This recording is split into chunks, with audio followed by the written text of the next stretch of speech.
Determination of hybridization, determination of hybridization, ठीक है ना। हाइब्रिडाइजेशन आप किसी मॉलिक्यूल में कैसे पहचानोगे देखना है। देखो हाइब्रिडाइजेशन के केस में अपन 3 मेथड की बात करेंगे, आप कैसे इनको देखोगे। इसमें सबसे पहले बात करते हैं मेथड फर्स्ट। मेथड फर्स्ट, देखो मेथड फर्स्ट को स्पेशली अपन ऑर्गेनिक कंपाउंड्स के लिए देखेंगे। देखो for organic compound, organic compound समझ में आ रहा है। देखो ऑर्गेनिक कंपाउंड्स में आप हाइब्रिडाइजेशन कैसे फाइंड करोगे, ठीक है ना। देखो आपको क्या ध्यान रखना है, यदि समझना, यदि कार्बन पर 4 सिंगल बॉन्ड हो, कार्बन पर चारों ही वैलेंस जो 4 वैलेंसी है उस पर केवल क्या प्रेजेंट है, सिंगल बॉन्ड। सिंगल बॉन्ड का मतलब आप 4 सिग्मा बॉन्ड हो गया ना, ये सभी कौन से बॉन्ड है, सिग्मा बॉन्ड, तो हाइब्रिडाइजेशन होगा कार्बन का sp3। यदि कार्बन पर 1 डबल बॉन्ड और 2 सिंगल बॉन्ड हो, 1 डबल बॉन्ड में देखो, डबल बॉन्ड में 1 बॉन्ड तो सिग्मा होता है और 1 पाई होता है, तो यहाँ पर पाई एक तो पाई हो गया, सिग्मा 1 है और 2 सिग्मा ये है, तो 1 2 3 सिग्मा 1 पाई हो रहा है ना। तो यहाँ पर 3 सिग्मा प्लस 1 पाई, तो अगर 3 सिग्मा प्लस 1 पाई हो या डायरेक्ट ही बोल दो मैं कार्बन पर यदि 1 डबल बॉन्ड हो और 2 सिंगल बॉन्ड हो तो हाइब्रिडाइजेशन sp2 होगा, हाइब्रिडाइजेशन sp2 होगा, समझ में आ रहा है। नेक्स्ट केस देखे, यदि कार्बन पर आपको 2 डबल बॉन्ड दिखाई दे या फिर कार्बन पर 1 ट्रिपल बॉन्ड और 1 सिंगल बॉन्ड दिखाई दे, ध्यान देना क्या बोला, यदि कार्बन पर 2 डबल बॉन्ड हो या फिर 1 ट्रिपल बॉन्ड और 1 सिंगल बॉन्ड हो, या मैं ये भी बोल सकता हूं, देखो डबल बॉन्ड में 1 सिग्मा 1 पाई होता है, तो इस बॉन्ड में 1 सिग्मा 1 पाई हो गया, यहाँ पर भी 1 सिग्मा 1 पाई होगा, तो 2 सिग्मा 2 पाई हो गया ना। देखो ट्रिपल बॉन्ड में 1 सिग्मा 2 पाई होते, तो यह ट्रिपल बॉन्ड है तो 1 तो सिग्मा 2 पाई होगा, तो 1 सिग्मा प्लस 2 पाई, तो देखो पाई यहाँ पर 2 है, सिग्मा 1 है, sigma 1 plus 1 sigma, 2 sigma plus 2 पाई। मैं कह दो 2 सिग्मा और 2 पाई बॉन्ड हो, 2 सिग्मा प्लस 2 पाई बॉन्ड, तो हाइब्रिडाइजेशन sp होगा। तो ऑर्गेनिक कंपाउंड्स में बेसिकली अपना काम इसी से हो जाएगा। यदि कार्बन पर 4 सिग्मा बॉन्ड, या मैं कह दो कार्बन पर 1 डबल बॉन्ड 2 सिंगल बॉन्ड, या मैं बोल दो कार्बन पर 2 डबल बॉन्ड या 1 triple bond plus 1 single bond हो, तो हाइब्रिडाइजेशन कौन सा होगा, sp होगा, समझ में आ रहा है। यहां पर एग्जांपल लेकर देखते हैं, देखो समझना, ये कैसे ले लेते हैं। जैसे कोई भी एक स्ट्रक्चर बना देता हूं मैं इस तरह से, है ना, आड़ी टेढ़ी कोई सी भी बना दो, कोई फर्क नहीं पड़ता, ठीक है ना। ये स्ट्रक्चर अपन ने बना दिया, ये आपको ये मान लो कि इस स्ट्रक्चर में प्रत्येक कार्बन पर हाइब्रिडाइजेशन देखना है, जितने भी कार्बन है मॉलिक्यूल में सबका क्या देखना है आपको, हाइब्रिडाइजेशन। तो कैसे चेक करोगे, देखो ये तो सब जानते हो कि टर्मिनल पर CH3 ग्रुप होता है, जहां पर बॉन्ड खत्म हुआ है वहां पर कौन सा ग्रुप होता है, CH, इसका मतलब यहाँ पर CH3 होगा ना, CH3 होगा तो इसका मतलब ये केस ऐसा हो गया, ये तो इधर तो कार्बन हो गया और यहाँ पर 3 हाइड्रोजन होंगे ना, तो करने का मतलब यहाँ 3 हाइड्रोजन है तो टोटल 4 सिग्मा, ये sp3 का केस हो गया, समझ में आ रहा है। देखो 2 वैलेंसी कंप्लीट हो गए ना, 2 वैलेंसी, इसका मतलब 2 हाइड्रोजन प्रेजेंट होगा भाई, टोटल वैलेंसी कवर करनी, जैसे यहाँ पर 1 कवर हो रही है इसका मतलब 3 हाइड्रोजन होगा, यहाँ पर 2 कवर हो रही है इसका मतलब 2 हाइड्रोजन होगा, तो यहाँ पर 2 हाइड्रोजन है तो 2 सिग्मा हाइड्रोजन का 2 ईयर है, तो कौन सा हो गया, sp3 हो गया ना, 2 तो हाइड्रोजन के 2 ये हो गए। इसकी बात करोगे तो देखो 1 डबल बॉन्ड 2 सिंगल बॉन्ड, देखो 1 डबल 2 सिंगल, किसका केस होगा, sp2 का, समझ में आ रहा है। इसकी बात करोगे तो देखो ध्यान देना 1 डबल और 2 सिंगल होगा, क्योंकि यहाँ पर 3 वैलेंसी कवर हो रही है, 1 2 3, इसका मतलब एक हाइड्रोजन होगा ना, तो 1 डबल और 2 सिंगल का केस हो गया भाई, ये तो ऐसा केस है ना, हाइड्रोजन यहाँ पर, तो ये sp2। यहाँ पर देखो ध्यान देना 2 वैलेंसी कवर 1 2 3 कवर हो रही है, इसका मतलब एक हाइड्रोजन और होगा, यहाँ पर हाइड्रोजन है तो आपने रिप्रेजेंट कर दिया, रिप्रेजेंट नहीं कर रहा, कुछ भी शो नहीं कर रहा, इसका मतलब वहां तक मेथिल है, CH3 है, इसका मतलब यहाँ पर हाइब्रिडाइजेशन कौन सा हो गया, sp3, यहाँ पर भी CH3 आएगा ना, sp3, यहाँ पर CH3 आएगा sp3, यहाँ पर CH3 है तो sp3, यहाँ पर CH3 आएगा तो sp3। इस पर देखोगे तो 1 2 3 4 sp3, यहाँ पर देखो ट्रिपल बॉन्ड और सिंगल बॉन्ड, तो कौन सा हो जाएगा, sp। यहाँ पर देखो मैं एक और केस बना देता हूँ, ये बना देता हूँ यहाँ पर इस तरह से, ये डबल और फिर ये डबल, ऐसे बना देता हूँ, ठीक है ना। देखो यहाँ पर भी बिल्कुल सेम है, ट्रिपल बॉन्ड और सिंगल बॉन्ड, ट्रिपल और सिंगल तो sp। इसकी बात करोगे तो देखिए एक हाइड्रोजन होगा ना भैया, तो ये हो गया 2 सिंगल 1 डबल sp2। यहाँ पर एक कार्बन पर 2 डबल बॉन्ड, कौन सा होगा, sp केस होगा sp का। और यहाँ पर देखो कुछ नहीं दे रखा तो आगे 2 हाइड्रोजन होंगे, इसका मतलब तो यहाँ पर हो गया 2 सिंगल और 1 डबल, तो ये हो गया sp2। तो एक ऑर्गेनिक कंपाउंड में जब हाइब्रिडाइजेशन आपको देखना है अलग अलग कार्बन एटम का, तो आप डायरेक्ट ही इसके अकॉर्डिंग देख सकते हो। तो इसको कैसे अप्लाई करना है क्लियर हो गया होगा। देखो अभी अपन ने बेंजाइन का, हाँ बेटा कुछ बोल रहे हो, हाँ यहाँ पर sp है ना, गलती से आ गया होगा, यहाँ पर sp तो है, यहाँ पर हाँ sp है ना, गलती से लिखने में आ गया होगा, ठीक है ना। तो ये sp और यहाँ पर भी क्या है sp।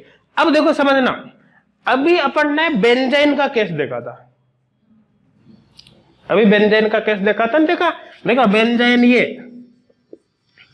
देखो अगर इस कॉन्सेप्ट को अपन देखें तो यहाँ पर हाइब्रिडाइजेशन sp, यहाँ पर sp, लेकिन भाई ऐसा आप मत करना, बेंजाइन एक्सेप्शनल केस है, ठीक है ना, क्योंकि sp के केस में लीनियर शेप बनती है, लीनियर शेप बनेगी तो उस कंडीशन बॉन्ड यूज आएगा, जैसे एक इधर है तो दूसरा ही हो, ये रिंग का फॉर्मेशन पॉसिबल ही नहीं हो पाएगा, एंगल स्टैंड के कारण बन ही नहीं पाएगी। बेंजाइन के अंदर sp-sp हाइब्रिडाइजेशन नहीं है इस कार्बन का, sp2 और sp2 आप ध्यान रखना इस चीज का, हाइब्रिडाइजेशन यहाँ पर sp2 है, इसका भी sp2 है और इसका भी sp2, एक्चुअली इसका ही नहीं सभी कार्बन का हाइब्रिडाइजेशन ही कौन सा है, sp2 है, ये है ना, ये इसलिए बता रहा हूं कि ताकि आप इसको देखकर यहाँ पर कंफ्यूजन ना हो जाए। समझ में आ रहा है ना, ये आप विशेष तौर पर ध्यान रखना, इंपॉर्टेंट कर लेना भी इसको नोट करके। किसी को कोई डाउट है क्या आता है, नहीं समझ में आ रहा है, तो मेथड फर्स्ट क्लियर हो गया होगा। ऑर्गेनिक कंपाउंड्स में आप हाइब्रिडाइजेशन कैसे देखोगे, कर लिया सबने, है ना, कर लो पहले इसको नोट, चलो हो गया, ये इधर वाला कर रखा है सबने, कर रखा है ना, चलो इसको देख लेते हैं। देखो मेथड सेकंड,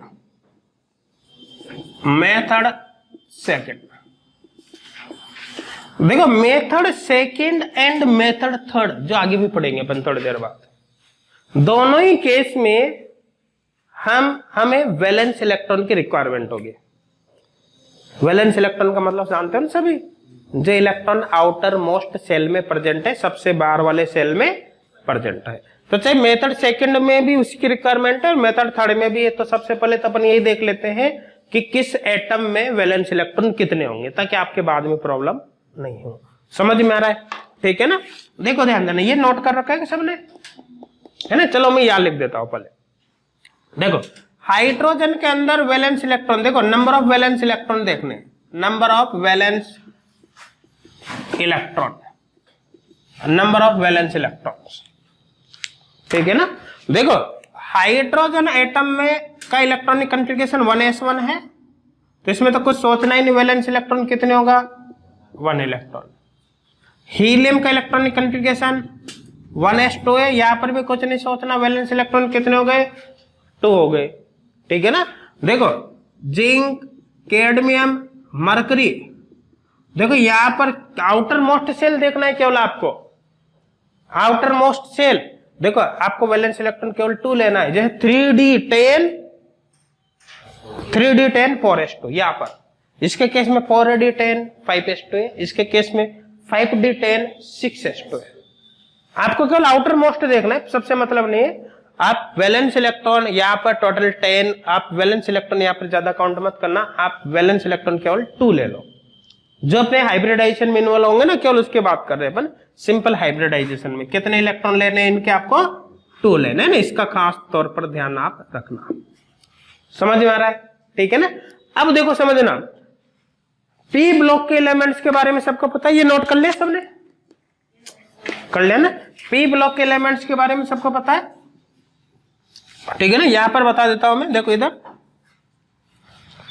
पी ब्लॉक में देखो बोरॉन फैमिली है, कार्बन, नाइट्रोजन, ऑक्सीजन, है ना, फ्लोरीन और नियोन। नियोन से ऊपर हीलियम आता है, उसको अलग से मेंशन कर दे यहाँ पर अपन, ठीक है ना।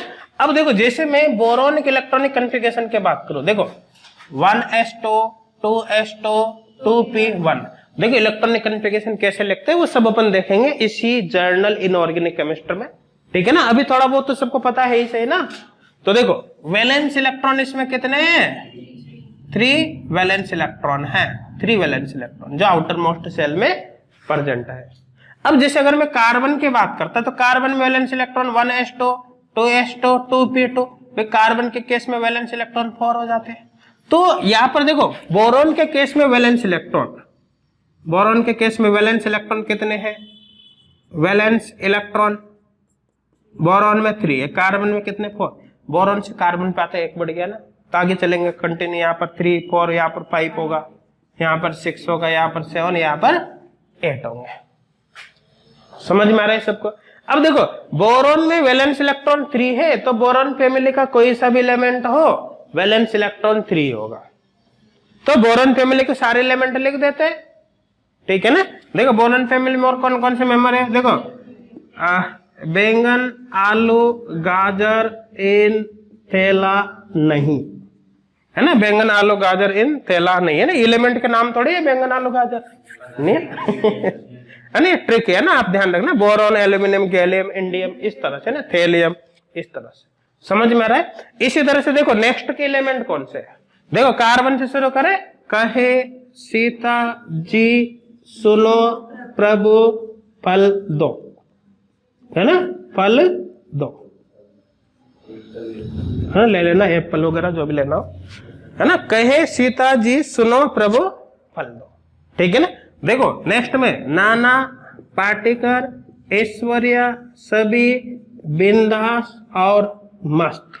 नाना, पाटेकर, ऐश्वर्या, सभी, बिंदास और मस्त। अच्छा एलिमेंट के नेम में सबको पता है ना, फर्स्ट लेटर ऑलवेज कैपिटल होता है, सेकंड लेटर ऑलवेज स्मॉल होता है। तो जैसे अगर मान लो आपको ये लगे कि सी बड़ा है ना, ध्यान रखना हमेशा पहला लेटर कैपिटल और बाद वाला स्मॉल होता है ना, मतलब छोटा है ये सी। देखो नेक्स्ट ओल्ड स्टाइल से टिपोलवी, ठीक है ना, ओल्ड स्टाइल से टिपोलवी, ठीक है। इसी तरह से फिर, कल, बाहर, आया, ऑटो, टैक्सी, ठीक है ना। फिर, कल, बाहर, आया, ऑटो, टैक्सी। समझ में आ रहा है। टैक्सी CTS टैक्सी, है ना। TC का मतलब तो टेक्नीशियन होता है, टेक्नीशियन, समझ में। TC का मतलब तो क्या है, टेक्नीशियन। देखो नेक्स्ट है नियोन, इसमें देखो यहां से शुरू है ना, इसके ऊपर क्या है, हीलियम है। तो देखो हीरो ने आकर 6 रन और बनाए, ठीक है ना। हीरो ने आकर 6 रन और बनाए, ये इनमें वैलेंस इलेक्ट्रॉन हो गया भाई, ये वैलेंस इलेक्ट्रॉन हो गया। अब तो याद हो जाएंगे सभी को,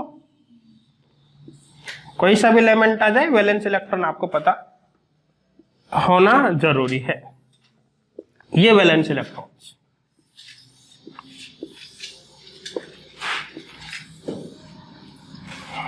समझ में आ रहा है नहीं, ठीक है ना। तो इनको याद रखने की ट्रिक है, तो आप अभी चाहो तो नोट कर लेना, या फिर मैं शीट दूंगा आगे, है ना, पीरियोडिक टेबल की, उसके अंदर आपको कंप्लीट मिल जाएंगे कि इनको याद रखने की ट्रिक क्या है। क्लियर है यहां तक, समझ में आ रहा है ना। देखिए इसके अतिरिक्त आपको हाइड्रोजन में वैलेंस इलेक्ट्रॉन कितने हैं, 1 है, हीलियम में कितने हैं, 2 है, और जिंक, कैडमियम, मरकरी, इनमें कितने लेने हैं आपको, 2 वैलेंस इलेक्ट्रॉन आपको लेने हैं। देखो ध्यान देना, हाइब्रिडाइजेशन केवल कोवेलेंट कंपाउंड्स की प्रॉपर्टी होती है। ध्यान देना क्या बोला, हाइब्रिडाइजेशन केवल किसकी प्रॉपर्टी है, कोवेलेंट कंपाउंड की।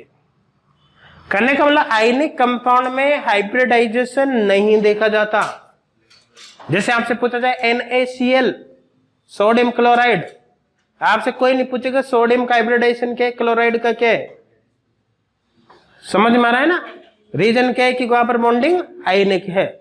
हाइब्रिडाइजेशन आयनिक बॉन्डिंग को एक्सप्लेन करने के लिए दिया जाता है। समझ में आ रहा है। इसलिए अपन ने केवल उन्हीं के वैलेंस इलेक्ट्रॉन यहाँ पर लिखे जो कोवेलेंट बॉन्ड बनाते हैं। जैसे यहाँ पर अपन को सोचने की जरूरत नहीं है कि एल्केलाइन मेटल्स में क्या होंगे, एल्केलाइन अर्थ मेटल्स में क्या होगा। एल्केलाइन अर्थ मेटल्स में आप बेरिलियम का जरूर देख लेना, बी में 2 वैलेंस इलेक्ट्रॉन, बाकी सभी में 2 ही होते हैं, लेकिन बाकी में आयनिक बॉन्डिंग की वजह से हाइब्रिडाइजेशन कंसिडर नहीं करते। इसलिए केवल अपन ने यहाँ पर वही लिखे हैं जो कि कोवेलेंट बॉन्डिंग बनाते हैं बेसिकली। समझ में आ रहा है, ठीक है ना। तो ये तो हो गया भाई वैलेंस इलेक्ट्रॉन। अब सेकंड मेथड के द्वारा आप किसी कंपाउंड में सेंट्रल एटम का हाइब्रिडाइजेशन कैसे निकालोगे वो देखना है, ठीक है ना। तो देखो ध्यान देना, इधर देख लो सभी।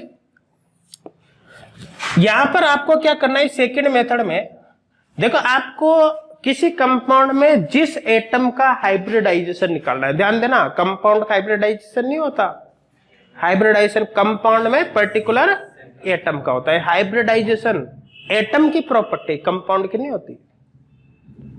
जैसे अभी अपन ने एक ऑर्गेनिक कंपाउंड में देखा था, प्रत्येक कार्बन का देखा है नहीं देखा। अपन ने यू कहा कि इस मॉलिक्यूल में हाइब्रिडाइजेशन ये है, नहीं कहा। अपन ने कहा है इस मॉलिक्यूल के इस एटम का हाइब्रिडाइजेशन ये है। तो हाइब्रिडाइजेशन एटम की प्रॉपर्टी होती, कंपाउंड की नहीं होती। तो देखो जिस एटम का हाइब्रिडाइजेशन आपको देखना है, उस एटम पर कितने लोन पेयर ऑफ इलेक्ट्रॉन है और कितने सिग्मा बॉन्ड है, आपको दोनों को जोड़ना है। क्या क्या जोड़ना है, लोन पेयर और सिग्मा बॉन्ड। तो आपको देखना है, देखो number of lone pair, number of lone pair plus number of sigma bonds, sigma bond दोनों का सम हमें मान लेते हैं एन। दोनों का सम क्या मान लेते हैं, एन। डायरेक्ट लिख देता हूं, lone pair plus sigma bond equal हो गया एन। ये आपको करना है।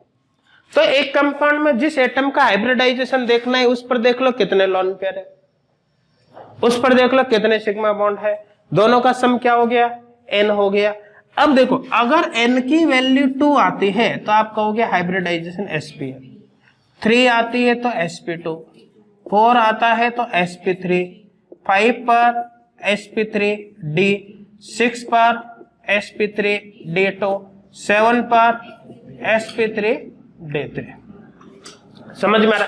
देखो अपन ने तो और भी केस पढ़े थे, जी हाँ d3s लिखा था नहीं लिखा, d3s हमने और भी लिखे थे, dp लिखा था है ना, dp2 लिखे थे ना, लिखा था नहीं लिखा। और भी अपन ने केस लिखे थे, कौन कौन से, जैसे dsp2 अपन लिखा था, dsp3 अपन ने लिखा था, d2sp3। ये जो हाइब्रिडाइजेशन होता है इस टाइप की, ये सिंपल मॉलिक्यूल में नहीं होते। इनकी पॉसिबिलिटी बेसिकली किसमें होती है, कोऑर्डिनेशन कंपाउंड्स में, है ना। डीपी तो भी ग्रुप हाइब्रिडाइजेशन में भी आ गया था। इनकी जो पॉसिबिलिटी होती है किन में होती है, कोऑर्डिनेशन कंपाउंड में। जब कोऑर्डिनेशन कंपाउंड अपन पढ़ेंगे तो इनके बारे में काफी डिटेल में बात करेंगे, कब कौन सी पॉसिबिलिटी होगी। समझ में आ रहा है। अभी इनसे मतलब नहीं है, अभी अपन केवल जो नॉर्मल इनऑर्गेनिक कंपाउंड्स में होते हैं केवल अपन ने यहाँ पर वो लिखे। समझ में आ रहा है इन सबको, किसी को कोई डाउट है क्या, नहीं है ना। तो देखो n की वैल्यू अगर 2 है तो हाइब्रिडाइजेशन sp है, 3 पर sp2, 4 पर sp3, 5 पर sp3d, 6 पर sp3d2, 7 पर कौन सा है sp3d3। समझ में आ रहा है ना। अब देखो ध्यान देना, जैसे यहाँ पर कोई भी एक मॉलिक्यूल ले लेते हैं, जैसे सपोज कर अपन बात करें CH4, हमें देखना है CH4 में कार्बन का हाइब्रिडाइजेशन क्या होगा। अच्छा मॉलिक्यूल में केवल सेंट्रल एटम एक ही है ना, तो इसका मतलब है हाइब्रिडाइजेशन आपको सेंट्रल एटम का निकालना है। एक से ज्यादा सेंट्रल एटम है तो फिर बोला जाएगा किसका निकालना है। जैसे यहां पर मैं बोलो कार्बन का, मेथेन का हाइब्रिडाइजेशन क्या है, तो इसका मतलब है सेंट्रल एटम एक है, तो आपको ये बताने की जरूरत नहीं कार्बन का निकालना है, क्यों, एक ही सेंट्रल एटम है, अपने आप ही आपको कार्बन का ही निकालना है। लेकिन एक से ज्यादा है तो फिर आपको बोला जाएगा किसका निकालो। समझ में आ रहा है ना। तो देखो ध्यान देना, यहां पर क्या देखना है, कार्बन पर देखो ये 4 हाइड्रोजन एटम प्रेजेंट है या नहीं है। अब देखो कार्बन के पास वैलेंस इलेक्ट्रॉन कितने हैं, कार्बन के पास वैलेंस इलेक्ट्रॉन 4 है। 4 वैलेंस इलेक्ट्रॉन एक सिग्मा बॉन्ड बनाने में कितने वैलेंस इलेक्ट्रॉन काम में आएंगे, 1 ही आएंगे ना भाई। जैसे ए भी एक बॉन्ड है, ए भी एक बॉन्ड के फॉर्मेशन में एक इलेक्ट्रॉन तो ए ने दिया है और एक इलेक्ट्रॉन बी ने दिया है। एक इलेक्ट्रॉन तो ए दे रहा है और 1 इलेक्ट्रॉन कौन दे रहा है, बी। इसका मतलब है एक का तो एक इलेक्ट्रॉन है इस बॉन्ड में। तो यहाँ पर जो बॉन्ड बना है उस बॉन्ड में एक तो हाइड्रोजन का इलेक्ट्रॉन होगा, एक कार्बन का 1 इलेक्ट्रॉन है, 1 यहाँ पर है, 1 यहाँ पर है, 1 यहाँ पर है। तो कार्बन के तो 4 इलेक्ट्रॉन खत्म हो गए। इसका मतलब कार्बन पे एक्स्ट्रा इलेक्ट्रॉन थोड़ी है, इसका मतलब कोई लोन पेयर कार्बन पर नहीं आएगा। तो यहाँ पर क्या होगा, देखो 4 sigma plus 0 lone pair, total 4। N की वैल्यू कितनी आ गई, एन की वैल्यू आ गई भाई 4। एन इक्वल 4 है, 4 पर हाइब्रिडाइजेशन कौन सा हो गया, sp3। तो हम कहेंगे मेथेन में कार्बन का हाइब्रिडाइजेशन कौन सा है, sp3। समझ में आ रहा है। नेक्स्ट केस ले लेते हैं जैसे NH3। देखो NH3 ये हो गए 3 नाइट्रोजन है ना यहाँ पर। देखो नाइट्रोजन के पास वैलेंस इलेक्ट्रॉन कितने हैं, नाइट्रोजन के पास वैलेंस इलेक्ट्रॉन 5 है। 5 में से देखो 3 वैलेंस इलेक्ट्रॉन तो गए बॉन्ड बनाने में, बचे कितने, 2 वैलेंस इलेक्ट्रॉन। देखो एक लोन पेयर में कितने इलेक्ट्रॉन होते हैं, 2 होते हैं ना। इसका मतलब 2 इलेक्ट्रॉन्स मिलकर 1 लोन पेयर बनाएगा। इसका मतलब नाइट्रोजन पर देखो सिग्मा बॉन्ड तो कितने हो गए 3, और लोन पेयर कितना हो गया 1 lone pair, 3 sigma plus 1 loan pair, total 4 हो गया ना। 4 पर वापस हाइब्रिडाइजेशन कौन सा हो जाएगा, sp3। समझ में आ रहा है सबको, कोई डाउट है क्या, हाइब्रिडाइजेशन यहां पर हो गया sp3। देखो नेक्स्ट केस जैसे वाटर हमने ले लिया, नेक्स्ट केस क्या ले लिया, वाटर। देखो वाटर ले लिया, वाटर में देखो ऑक्सीजन के पास वैलेंस इलेक्ट्रॉन 6 है ना। 6 वैलेंस इलेक्ट्रॉन में से 1 इलेक्ट्रॉन इस बॉन्ड के फॉर्मेशन में गया, 1 इलेक्ट्रॉन इस बॉन्ड के फॉर्मेशन में गया। कितने बचे, 4 वैलेंस इलेक्ट्रॉन। 4 वैलेंस इलेक्ट्रॉन से 2 लोन पेयर बनेंगे, क्योंकि एक लोन पेयर के लिए 2 इलेक्ट्रॉन चाहिए। तो ये यहाँ पर हो गया 2 लोन पेयर, ये 2 लोन पेयर। समझ में आ रहा है इन सबको। देखो तो यहाँ पर कितने हो गए, 2 तो sigma bond plus 2 loan pair, total कितने हो गए, टोटल हो गए 4 का मतलब sp3, 4 का मतलब हाइब्रिडाइजेशन हो गया sp3। समझ में आ रहा है सबको, किसी को कोई डाउट है क्या, नहीं ना। ये कर रखा है कि नोट सबने कर रखा है ना, याद कर लोगे ना सब किसमें वैलेंस इलेक्ट्रॉन कितने हैं, ठीक है ना। आपको डायरेक्ट देखो सभी एलिमेंट का अलग अलग देखने की जरूरत नहीं है, आपको क्या देखना है, केवल फैमिली। भाई boron nitrogen, boron carbon nitrogen oxygen fluorine neon सबको पता है कितने वैलेंस इलेक्ट्रॉन है।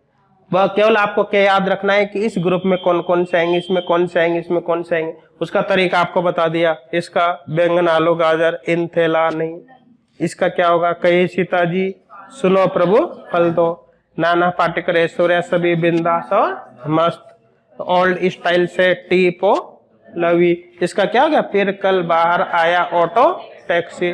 फिर इसका यहां से शुरू करेंगे, हीरो ने आकर 6 रन और बनाए। क्लियर यहां तक, समझ में आ रहा है ना। देखो इसके कुछ केस और देखते हैं अपन, यहाँ पर कुछ केस और लेकर देखते हैं। जैसे अपन ने कुछ पूछना है बेटा, हाँ बेटा। जब अपन VSEPR थ्योरी पढ़ेंगे तो अपन इस बात पर क्लियर बात करेंगे कि ज्योमेट्री क्या होती है और शेप क्या होती है। जैसे वाटर मॉलिक्यूल हमने लिया तो इसकी शेप क्या होगी और ज्योमेट्री क्या होगी। अभी अपन शेप और ज्योमेट्री के बारे में बात ही नहीं करें, अभी सिर्फ अपन को क्या देखना है, अभी की हाइब्रिडाइजेशन क्या होता है। क्योंकि शेप और ज्योमेट्री पर पहुंचने के लिए पहली कंडीशन है कि आपको हाइब्रिडाइजेशन निकालना आना चाहिए, ठीक है ना। तो अभी थोड़ी देर बाद ही शुरू करेंगे अपन, ये खत्म होते, ठीक है ना। तो जब क्लियर बात करेंगे ज्योमेट्री क्या है और शेप क्या है, क्लियर है ना सबको, ठीक है ना। देखो नेक्स्ट मॉलिक्यूल यहां पर लेते हैं PPH5, ये ले लिया PPH5, ठीक है ना। देखो PPH5 में फॉस्फोरस से कितने फेनिल ग्रुप जुड़े हैं, पीएच का मतलब फेनिल हो गया ना, C6H5 5 ग्रुप। तो देखो इसको ऐसे लिख दो, ये 3 पीएच हो गए, ठीक है ना, और 2 पीएच ये हो गए, कितने हो गए टोटल 5 हो गए ना। अब देखो फॉस्फोरस नाइट्रोजन फैमिली का है या नहीं है, है ना, नाना पार्टिकल पी नाइट्रोजन फैमिली का है, नाइट्रोजन फैमिली का तो वैलेंस इलेक्ट्रॉन 5। एक सिंगल बॉन्ड के फॉर्मेशन में वैलेंस इलेक्ट्रॉन फॉस्फोरस का एक गया और एक गया इसका, मतलब फॉस्फोरस का तो एक ही जा रहा है ना। तो 5 सिग्मा बॉन्ड बनाने में, 5 बॉन्ड बनाने में इसके 5 वैलेंस इलेक्ट्रॉन खत्म हो गए। तो क्या फॉस्फोरस पर कोई लोन पेयर आएगा? नहीं आएगा। तो इसका मतलब फॉस्फोरस के लिए यहाँ पर ये जो फॉस्फोरस इसके लिए देखो 5 sigma bond, 5 sigma plus 0 lone pair होगा, नहीं होगा? टोटल कितना हो गया? टोटल 5 हो गया ना। टोटल 5 पर हाइब्रिडाइजेशन कौन सा होगा? sp3d। sp3d के केस में मैंने क्लियर बता दिया, अगर लार्जर साइज का एटम है तो फिर स्क्वायर पिरामिडल होगा, है ना? स्क्वायर पिरामिडल होगा और उसकी शेप कौन सी होगी? उसकी स्क्वायर पिरामिडल होगा और उसमें हाइब्रिडाइजेशन कौन सा? sp3d।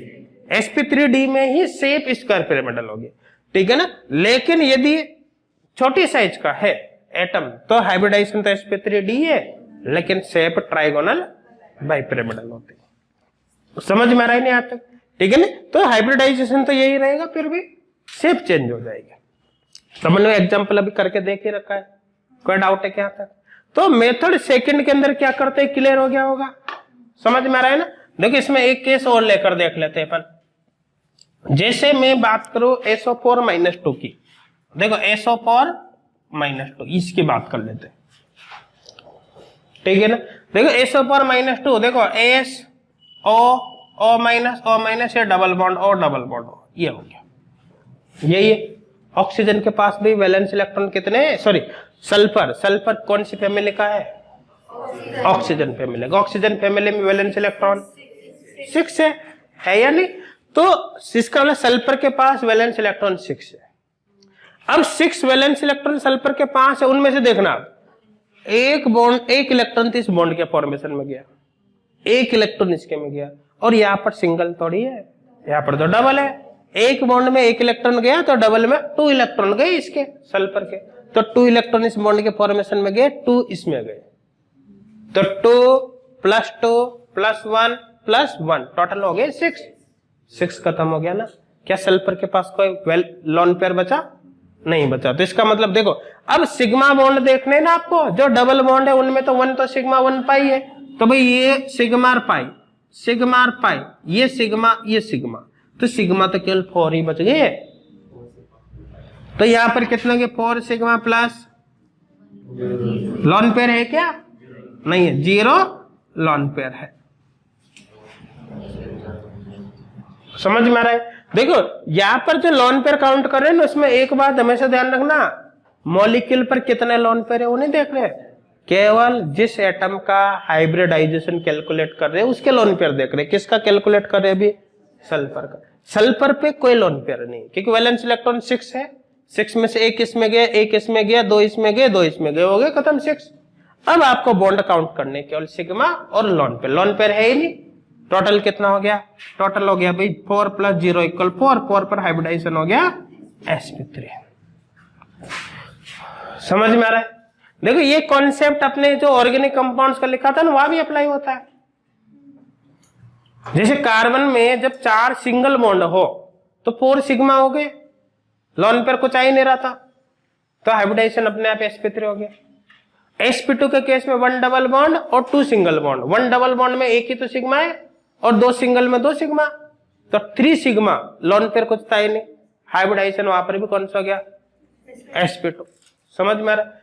फिर बात करें कार्बन पर 2 डबल बॉन्ड हो तो सिग्मा पाई, तो सिग्मा तो 2 ही बचे। 1 ट्रिपल बॉन्ड और 1 सिंगल हो, ट्रिपल बॉन्ड में 1 सिग्मा 2 पाई, सिंगल में 1 सिग्मा, तो कुल मिलाकर दोनों केस में क्या बने? 2 सिग्मा 2 पाई, तो सिग्मा तो 2 ही बने ना, लोन पेयर आ ही नहीं रहा था, तो 2 सिग्मा पर हाइब्रिडाइजेशन कौन सा हो गया? sp। तो वहां पर भी अप्लाई हो रहा है। किसी को कोई डाउट है क्या? नहीं समझ में आ रहा है? तो मेथड सेकंड को कैसे अप्लाई करना है, इसके बेसिस पर आप किसी मॉलिक्यूल में किसी पर्टिकुलर एटम का हाइब्रिडाइजेशन कैसे निकालोगे वो क्लियर आ गया होगा समझ में। कोई डाउट है क्या? ये नोट कर रखा है सबने, लिख रखे हैं सबने? देखो नेक्स्ट केस देखते हैं, मेथड थर्ड। देखो मेथड थर्ड, ये मेथड था, ठीक है ना। देखो मेथड थर्ड, यहां पर आपको हाइब्रिडाइजेशन निकालने के लिए क्या करना है, देखो सबसे पहले बात तो इस मेथड को आप तब अप्लाई करना जब मॉलिक्यूल में एक सेंट्रल एटम हो, ध्यान मैंने केवल एक सेंट्रल एटम हो और उसके चारों ओर जो एटम प्रेजेंट है वो मोनो एटॉमिक हो। मतलब जैसे भी अपने लिखा था यहां पर PPH5, तो इस फॉस्फोरस के चारों तरफ जो ग्रुप प्रेजेंट हो मोनो एटॉमिक थोड़ी है, नहीं है ना। तो करने के बोला आप थोड़ा सा दिमाग जरूर लगा लेना कि सेंट्रल एटम से बॉन्डिंग किसकी हो रही है, इस पूरे मॉलिक्यूल की बॉन्डिंग हो रही है, लेकिन इस पूरे मॉलिक्यूल का पर्टिकुलर एक ही तो एटम आ रहा था। तो आप, मैं बता रहा आप कुछ मत करना, अगर कोई इस तरह से आ जाए poly atomic group central atom से जुड़ा हुआ, तो भाई सीधा सीधा ही आप सेकंड मेथड को अप्लाई कर लेना, जैसे भी PPH5 के केस में किया ना। लेकिन अगर मान लो ये केस हो रहा है जैसे PCl5, तो आप चाहो तो सेकंड को करो आप अप्लाई, आप चाहो तो थर्ड को करो, अब कोई फर्क नहीं पड़ेगा। क्योंकि यहाँ पर देखो सेंट्रल एटम से जुड़े हुए जो ग्रुप है वो मोनो एटॉमिक है, क्लोरीन एक ही एटम है ना। अब ये मतलब नहीं तो 5 एटम है, ये 5 है लेकिन ग्रुप मोनो एटॉमिक है ना, ये तो Cl ही हो गए। क्लियर हो गया होगा, समझ में आ रहा है इन सबको। देखो तो यहां पर आपको क्या करना है, देखो जिस मॉलिक्यूल में सेंट्रल एटम का हाइब्रिडाइजेशन आपको निकालना है उसमें सबसे पहले आप देखो total number of valence electron. क्या देखना है, total number of valence electron, ठीक है ना। Total number of valence electron कितने आ रहे हैं उसके अकॉर्डिंग आपको उनको डिवाइड करना है। जैसे मान लो मॉलिक्यूल में total number of valence electron 2 to 8 आ जाए, 2 से लगाकर 8 तक आ जाए, तो आपको 1 वैलेंस इलेक्ट्रॉन को 2 से डिवाइड करना है, डिवाइड बाई 2 से आपको उनको डिवाइड करना है। यदि total number of valence electron 9 to 56 आ जाए, 9 से 56 तक 9 to 56, तो आपको डिवाइड बाई 8 करना है। उन वैलेंस इलेक्ट्रॉन को कैसे डिवाइड करना है, 8 से। अब total number of valence electron greater than 56 आ जाए, 56 से भी ज्यादा आ जाए, तो आपको उनको 18 से डिवाइड करना है, डिवाइड बाई 18, 18 का भाग उनमें देना है। समझ में आ रहा है। तो सबसे पहले आप क्या देखोगे, जिसका हाइब्रिडाइजेशन आपको निकालना है उसमें total number of valence electron कितने हैं, ये यहां पर आप देखोगे। देखो समझना, आपको देखना है total number of valence electron, total number of valence electron, valence electrons. अब इसमें एक बात जरूर ध्यान देना, जैसे इधर देखो आपसे पूछा जाए सोडियम में वैलेंस, सोडियम में वैलेंस इलेक्ट्रॉन कितने, आप कहोगे 1s2 2s2 2p6 3s1, 3s1 outer most में एक ही, तो वैलेंस इलेक्ट्रॉन कितने 1 हो जाए। समझ में आ रहा है ना। लेकिन अगर जैसे ये देखो आप तो Cl माइनस ले लिया, Cl का इलेक्ट्रॉनिक कॉन्फ़िगरेशन 3s2 3p5, केवल वैलेंस इलेक्ट्रॉन लिख दिया, वैलेंस इलेक्ट्रॉन कितने 7 है। लेकिन मैं कहूं कि Cl माइनस के कितने हैं, तो 3s2 3p6, वैलेंस इलेक्ट्रॉन 8 हो गया ना। तो कहने का मतलब नेगेटिव चार्ज यदि आता है तो वैलेंस इलेक्ट्रॉन बढ़ जाएंगे, जितना -1 आया तो 1 बढ़ेगा, -2 आता तो 2 बढ़ता, और पॉजिटिव चार्ज आता तो वैलेंस इलेक्ट्रॉन घट जाता। समझ में आ रहा है। करने का मतलब है जो यहां पर आप total number of valence electron देखोगे वो देखना है इंक्लूडिंग चार्ज। प्लस होगा तो जितना प्लस है उतने माइनस करने हैं आपको, माइनस होगा माइनस में चार्ज, तो जितना माइनस आ रहा है उतने इलेक्ट्रॉन और जोड़ने हैं। तो ये आपको क्या करना है, total number of valence electrons including charge को इंक्लूड करते हुए आपको total number of valence electron देखना है। देखो ये जो होंगे इनको अपन रिप्रेजेंट कर देते हैं किससे, x से। Total number of valence electron कितना मान लिया हमने, x। समझ में आ रहा है। अब देखो x की वैल्यू, x मतलब क्या है, total number of valence electron. यदि x की वैल्यू 2 to 8 आ जाए तो आपको करना है डिवाइड बाई 2। आपको वैलेंस इलेक्ट्रॉन को किससे डिवाइड करना है, 2 से। कब करना है, जब कितनी वैल्यू आ जाए 2 to 8, यू लिख देता हूं, डिवाइड बाई 2।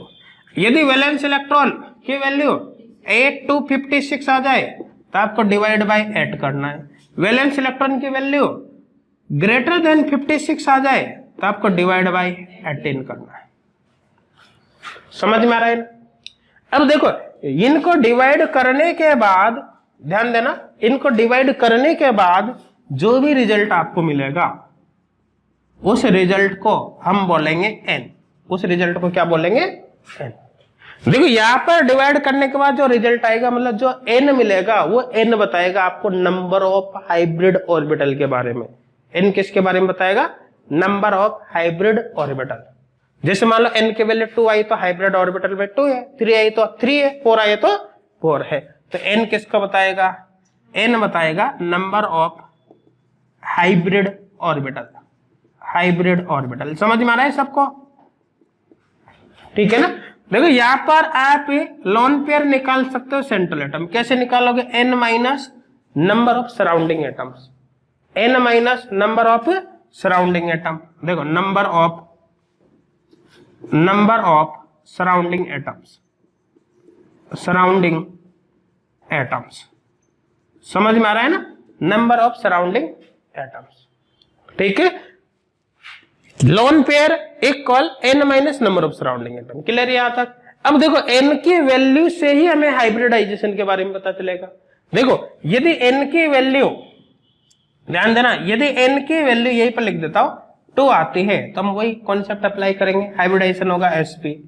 3 आती है तो sp2, 4 आती है तो sp3d, sp3, 5 आती है तो sp3d, 6 आती है तो sp3d2, 7 आती है तो sp3d3। ये होगा। समझ में आ रहा है सबको? ठीक है ना। कोई डाउट है कि किसी को? नहीं है। अब देखो कुछ मॉलिक्यूल्स के यहाँ पर एग्जांपल से देखते हैं, समझना आप। देखो जैसे सपोज करो सबसे पहले बात करें CH4 की। आपको देखना है CH4 में हाइब्रिडाइजेशन क्या होगा, किसका देखना है? सेंट्रल एटम का। सेंट्रल एटम क्या है? कार्बन है। तो देखो कार्बन वैलेंस इलेक्ट्रॉन, देखो मैंने क्या बताया, सबसे पहले आपको total number of valence electron देखना है इंक्लूडिंग चार्ज। चार्ज तो है नहीं कुछ वहां पर। कार्बन के पास वैलेंस इलेक्ट्रॉन, कार्बन फैमिली का है ना 4, हाइड्रोजन के पास 1 होता है, लेकिन हाइड्रोजन तो यहाँ पर 4 है। टोटल कितना आ गया? 4 + 4 8 आ गया ना। 4 + 4 कितना हो गया? 8 आ गया। तो किससे डिवाइड करोगे? देखो 2 to 8 तक हो तो किससे डिवाइड करना है? 2 से डिवाइड करना है। ये 2 से डिवाइड करेंगे तो भाई ये हो गया। ये समझ में आ रहा है? देखो n की वैल्यू कितने आ गई? डिवाइड करने के बाद जो रिजल्ट आएगा वो n है। n इक्वल कितना आ गया? 4। n इक्वल 4 पर हाइब्रिडाइजेशन क्या हो रहा है? sp3। अब देखो sp3 actually number of hybrid orbital 4 है। समझ में आ रहा है ना? अब देखो ध्यान देना, sp3 हाइब्रिडाइजेशन है तो इस केस में लोन पेयर यहां पर इस पर कितने आ रहे हैं? लोन पेयर इक्वल, देखो n minus surrounding atom, surrounding atom, तो n minus 4 minus surrounding atom जो सेंट्रल के चारों ओर प्रेजेंट होंगे, जो सेंट्रल के चारों ओर प्रेजेंट होगा, कितने? 4 इक्वल कितना हो गया? 0। मतलब सेंट्रल एटम पर कोई लोन पेयर यहां पर नहीं है। समझ में आ रहा है ना? नेक्स्ट केस देख ले। जैसे हमने बात करी H2 वाटर की। देखो हाइड्रोजन के पास वैलेंस इलेक्ट्रॉन कितने हैं? हाइड्रोजन के पास वैलेंस इलेक्ट्रॉन कितने हैं? 1। नंबर कितने हैं? 2। ऑक्सीजन के पास वैलेंस इलेक्ट्रॉन 6। नंबर कितने? 1। टोटल देखो 2 + 6 8। 8 आ गया। 2 + 6 = 8। 8 आ गया तो किससे डिवाइड करोगे? 8 आ गया तो 2 से डिवाइड करोगे। 2 से डिवाइड करोगे तो यहां पर कितना आएगा? 4। 4 का मतलब sp3। लोन पेयर देखने हैं। लोन पेयर इक्वल, देखो 4 minus n minus surrounding atom. n surrounding atom कितने हैं? सेंट्रल एटम के चारों ओर प्रेजेंट एटम केवल 2 ही है। तो यहां पर 2 लोन पेयर इक्वल आ गया अपने पास 2। देखो ऑक्सीजन पर वाटर मॉलिक्यूल में 2 ही तो लोन पेयर है या नहीं है? तो ये केस हो गया। इस पर 2 लोन पेयर अपन लगा सकते हैं। किसी को कोई डाउट है क्या? नहीं समझ में आ रहा है इन सबको? है ना? करो देखो इसको नोट पहले।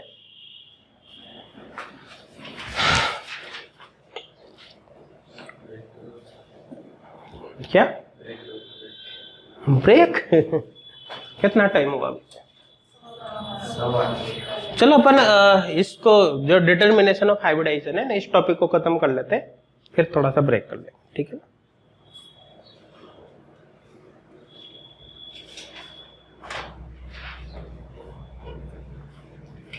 ये कर लिया नोट सबने? कर लिया इधर वाला नोट? चलो देखो, देख कुछ कोर केस यहां पर लेकर देखते हैं। जैसे हम बात करें, इधर देखो सभी NH4 प्लस, NH और प्लस, नाइट्रोजन के पास वैलेंस इलेक्ट्रॉन 5, हाइड्रोजन के पास 1, हाइड्रोजन के नंबर 4, देखो +1 चार्ज है ना, 1 होगा मतलब पॉजिटिव होगा तो घटाना है, नेगेटिव होगा तो जोड़ना है, क्योंकि प्लस कब आएगा? जब इलेक्ट्रॉन की कमी होगी। तो यहाँ पर आप घटा दो -1, टोटल कितना हो गया? 5 + 4 प्लस -1, टोटल हो गया 8 आ गया। किससे डिवाइड करोगे? 2 से। तो ये यहाँ पर कुछ नहीं बचा, तो यहाँ पर क्या हो गया? 4 का मतलब sp3 लॉन पेयर देखने 4 माइनस सराउंडिंग एटम, नाइट्रोजन के चारों ओर 4 है ना, 4 - 4 = 0 होगा। समझ में आ रहा है सबको? कोई डाउट है कि किसी को? नहीं है ना? देखो नेक्स्ट केस देखते, ठीक है ना? देखो यहां पर हम बात करें जैसे SO4 - 2, SO4 - 2, देखो सल्फर ऑक्सीजन फैमिली का है, वैलेंस इलेक्ट्रॉन 6, ऑक्सीजन के पास वैलेंस इलेक्ट्रॉन 6, ऑक्सीजन के नंबर 4 है। देखो -2 आ रहा है, इसका मतलब जोड़ोगे घटाओगे? जोड़ोगे, ऐड करोगे, +2। समझ में आ रहा है? टोटल करो 6 × 4 24 +2 कितना हो गया? 32 9 to 56 के रेंज में, 9 to 56 के रेंज में। तो क्या करोगे? 8 से डिवाइड करोगे, तो आपको 8 से डिवाइड करना है 32 को, 8 ये 32, देखो यहाँ 4 का मतलब sp3। लॉन पेयर देखना है 4 माइनस सराउंडिंग एटम, देखो central atom sulphur, surrounding atom oxygen, कितने हैं? 4, तो 4 - 4 = 0। क्या सल्फर पे कोई लॉन पेयर होगा? नहीं होगा। देखो अभी थोड़ी देर पहले सल्फेट की स्ट्रक्चर बनाई थी ना, क्या सल्फर पर कोई लॉन पेयर आ रहा है? अच्छा ध्यान देना, क्वेश्चन किस तरह से पूछा जाता है उस पर फोकस करना एग्जाम के अंदर। यदि सेंट्रल एटम पर ही लॉन पेयर पूछे जाते हैं तो सेंट्रल एटम के देखने, अगर मॉलिक्यूल में लॉन पेयर पूछे जाते हैं तो मॉलिक्यूल के देखने। मॉलिक्यूल के देखेंगे तो भाई सल्फर भी आता है मॉलिक्यूल में और ऑक्सीजन पे आते हैं, फिर सभी के देखने। तो जब VAC पेयर थ्योरी पढ़ेंगे तो इस तरह के क्वेश्चंस भी अपन सॉल्व करेंगे, वहां पर क्लियर हो जाएगा। कोई डाउट है क्या किसी को? नहीं ना? देख कुछ और एग्जांपल लेकर देखते हैं। ये कर रखा है सबने, इधर वाला कर रखा है ना? देख कुछ एग्जांपल्स और देखते हैं, क्लियर हो जाएगा सबके।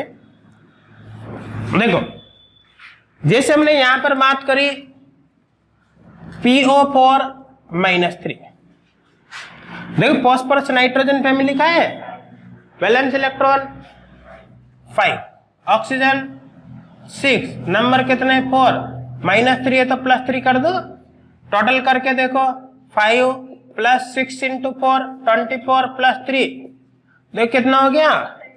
32 हो रहा है वापस। 32 किससे डिवाइड करोगे? 8 से।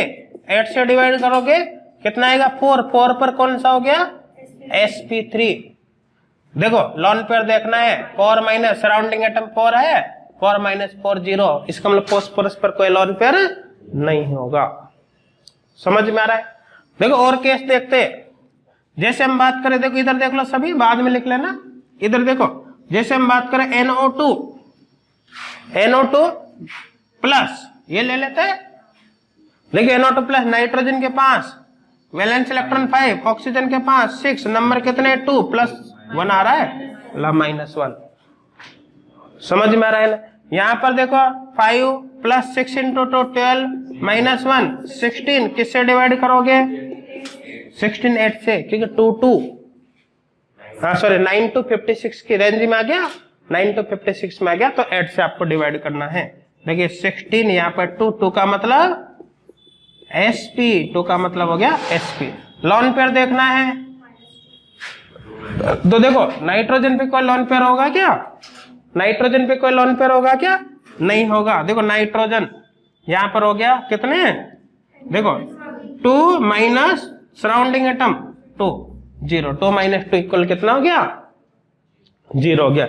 यहां पर कोई लोन पेयर नहीं होगा। समझ में आ रहा है सबको, ठीक है ना। इसी तरह से देखो नेक्स्ट केस हम लेते हैं जैसे NO2 माइनस NO2, देखो यहां पर रेडिकल है फिर रेडिकल, ध्यान देना NO2 माइनस NO2 फिर रेडिकल। नेक्स्ट केस जैसे XeF4 XeOF2 XeOF4, इनके अंदर आपको हाइब्रिडाइजेशन देखना है। चलो जल्दी से करो सॉल्व, है ना, करो, मैं आता हूं 1 मिनट में।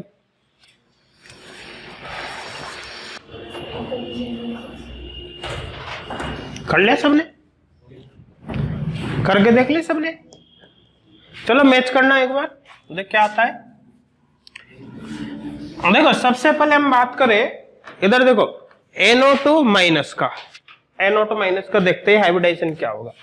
इधर देखो NO2 माइनस, देखो नाइट्रोजन के पास वैलेंस इलेक्ट्रॉन कितने हैं, 5, ऑक्सीजन के पास 6, नंबर कितने हैं 2, -1 आ रहा है ना, इसका मतलब जोड़ोगे घटाओगे, जोड़ेंगे, यहाँ पर +1 करना है। टोटल कितना होगा 5 + 6 × 2 12 + 1 टोटल कितना 18, 18 आगे किससे डिवाइड करोगे, 8 से डिवाइड करोगे, 8 से डिवाइड करोगे तो 16, यहाँ पर 2, देखो 2 बच गया ना, देखो 2 बच गया। इसका मतलब देखो आप फिर डिवाइड करो किससे, रेंज के अकॉर्डिंग, रेंज के अकॉर्डिंग। अब देखो 2 to 8 की रेंज आ गई ना, इसका मतलब 2 से डिवाइड होगा, तो बच जाता है नीचे, तो डिवाइड करो अगर रेंज में आ रहा है तो, ठीक है ना, तब 2 से डिवाइड करेंगे तो कट गया 1।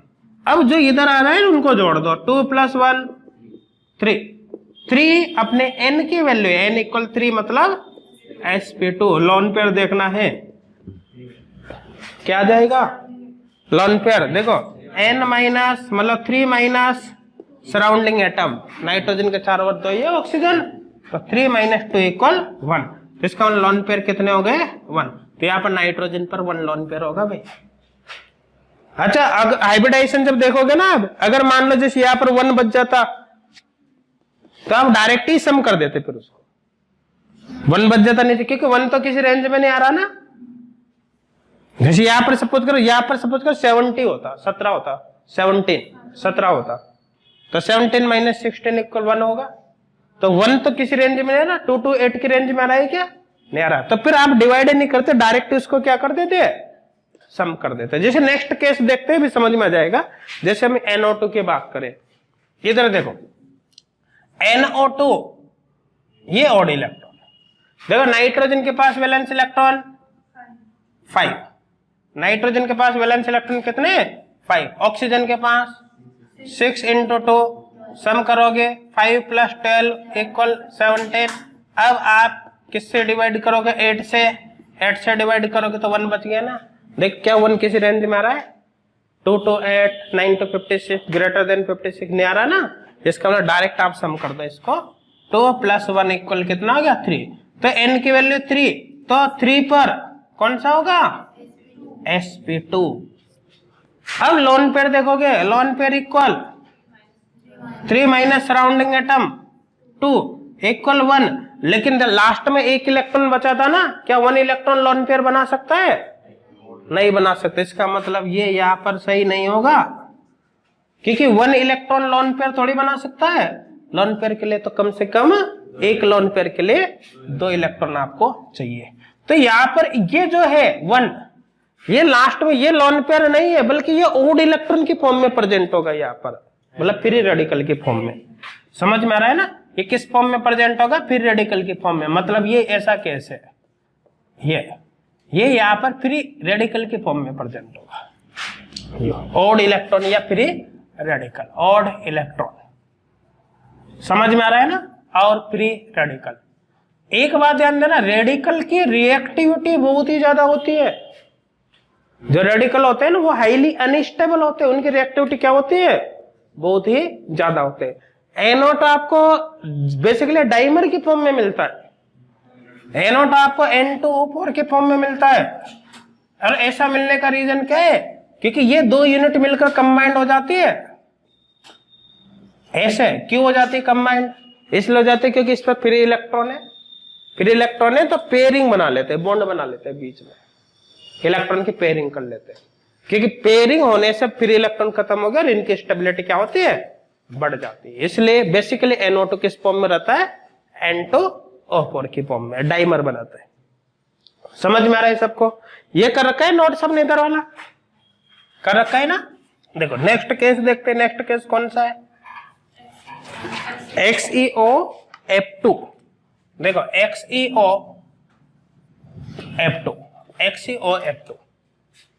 ठीक है ना।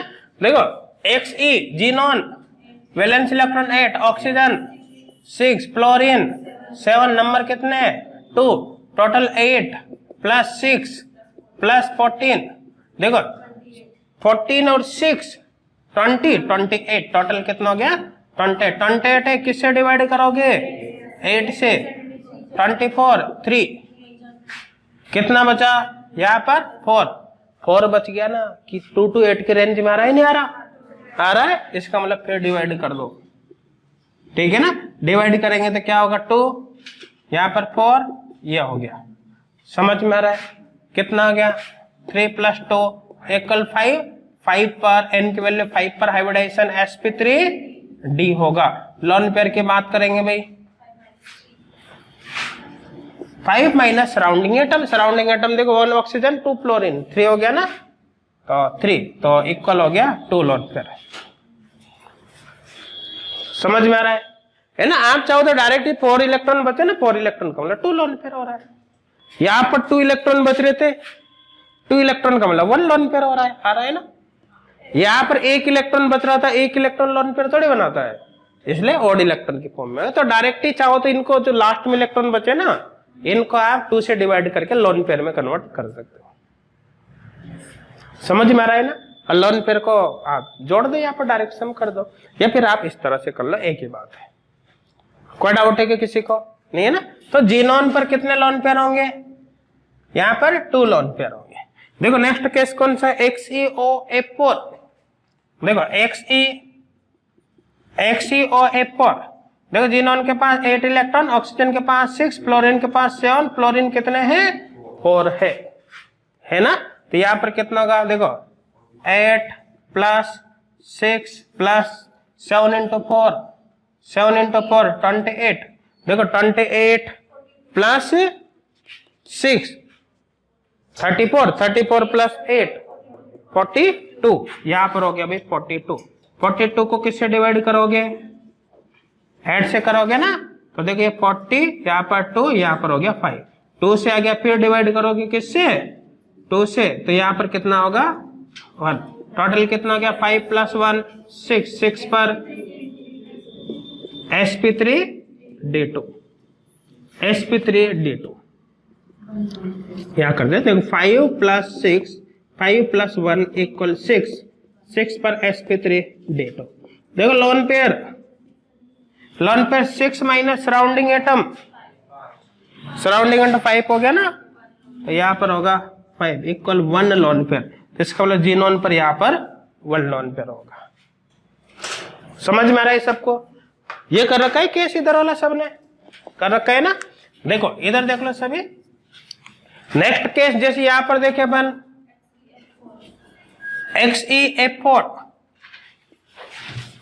XeF4 देखो जीनोन के पास वैलेंस इलेक्ट्रॉन 8, फ्लोरीन के पास 7, नंबर कितने? 4। देखो टोटल 8 + 28 = 36 आ गया। किससे डिवाइड करोगे? 8 से डिवाइड करेंगे तो यहाँ पर 32 4 8 से डिवाइड किया ना 4। समझ में आ रहा है? 4 को फिर किससे डिवाइड करोगे? 2 से। यहाँ पर कट गया 2, कितना हो गया? 4 + 2 = 6 पर आ गया sp3d2। लोन पेयर देखने हैं। देखो 6 माइनस सराउंडिंग एटम कितने होंगे? 4, तो इक्वल कितना हो गया? 2 लोन पेयर। समझ में आ रहा है? कोई डाउट है कि किसी को? नहीं ना। ये कर रखा है सबने कर रखा है ना। देखो और केस देखते हैं, जैसे इसमें कुछ केस और। देखो हम बात करें जैसे XeO3 HCO3, देखो जिनोन के पास वैलेंस इलेक्ट्रॉन 8, ऑक्सीजन के पास 6, नंबर कितने 3, टोटल कितना हो गया 8 प्लस 6 इंटू 3 18, 26, 26 को किससे डिवाइड करोगे, 26 को 8 से डिवाइड करना है 24, यहाँ पर 3 आएगा, कितना बचा 2, 2 को किससे डिवाइड करोगे 2 से, यहाँ पर 1, 3 प्लस 1 4, 3 प्लस 1 इक्वल 4, 4 का मतलब sp3 लॉन पेयर देखना है कितना 4 माइनस 3, सराउंडिंग एटम 3 है ना, इक्वल कितना हो गया 1, यहाँ पर 1 लॉन पेयर होगा। समझ में आ रहा है, किसी को कोई डाउट है क्या आता नहीं ना, ये कर रखा है सबने इधर वाला कर रखा है ना। देखो नेक्स्ट केस देखते हैं, यहाँ पर देखो हम बात करें PCl4 प्लस, PCl4 प्लस, देखो PCl4 प्लस, देखो फास्फोरस के पास वैलेंस इलेक्ट्रॉन 5, नाइट्रोजन फैमिली का chlorine, halogen family 7, 7 into 4 plus 1 है ऊपर, मतलब -1 करना है, तो कितना हो गया 5 प्लस 28 माइनस 1, देखो कितना हो गया 32, 32 को किससे डिवाइड करेंगे 8 से, 8 से डिवाइड करेंगे तो यहाँ पर ये गया 4 पर क्या होगा sp3 lone pair, 4 minus surrounding atom 4 है ना 0, कोई लॉन पेयर नहीं होगा। समझ में आ रहा है, कोई डाउट है क्या नहीं ना। देखो हम बात करें CO3 माइनस 2, कार्बन के पास वैलेंस इलेक्ट्रॉन 4, ऑक्सीजन के पास 6 इंटू 3 -2 आ रहा है प्लस 2 करोगे, समझ में आ रहा है, टोटल कितना हो गया 4 प्लस 6 इंटू 3 कितना हो गया 18 प्लस 2 टोटल 24, देखो 24 आ रहा है, किससे डिवाइड करेंगे 8 से, 8 से डिवाइड करेंगे तो 24, 24 गया, ये 3 पर क्या आएगा sp2 लॉन पेयर देखना है, 3 माइनस सराउंडिंग एटम 3 है इक्वल 0, मतलब कार्बन पर कोई लॉन पेयर नहीं होगा। किसी को कोई डाउट है क्या नहीं ना, समझ में आ रहा है सबको, क्लियर हो गया होगा, ठीक है ना, कर लेने नोट यहाँ तक। देखो तो हाइब्रिडाइजेशन तो मेरे हिसाब से किसी भी मॉलिक्यूल में निकाल सकते हो। देखो ध्यान देना, बहुत ही ज्यादा इंपॉर्टेंट है hybridization and VACPR theory and molecular orbital theory. आपके जर्नल इनऑर्गेनिक केमिस्ट्री में से जितने भी क्वेश्चन आएंगे उन क्वेश्चन का उनमें से अधिकांश क्वेश्चन केवल इसी पार्ट में से आता है, किस में से, हाइब्रिडाइजेशन, VACPR और मॉलिक्यूलर ऑर्बिटल थ्योरी। मतलब ये मान लो कि जैसे 4 क्वेश्चन आपके आए जर्नल इनऑर्गेनिक में से, तो 3 क्वेश्चन भाई इसी में से होंगे, आपका मैक्सिमम पॉसिबिलिटी कि 1 क्वेश्चन बाकी पार्ट में से आएगा। समझ में आ रहा है ना, और ज्यादा बड़ा नहीं है, आज और कल की क्लास में खत्म हो जाएगा ये, मतलब कहा तो VACPR का ना परसों 3 क्लास मान लो लास्ट, क्लियर है नहीं आता, ये समझ में आ रहा है सबको, कोई डाउट है क्या। देखो इसमें हेडिंग डालना बात बेंट रूल, बेंट रूल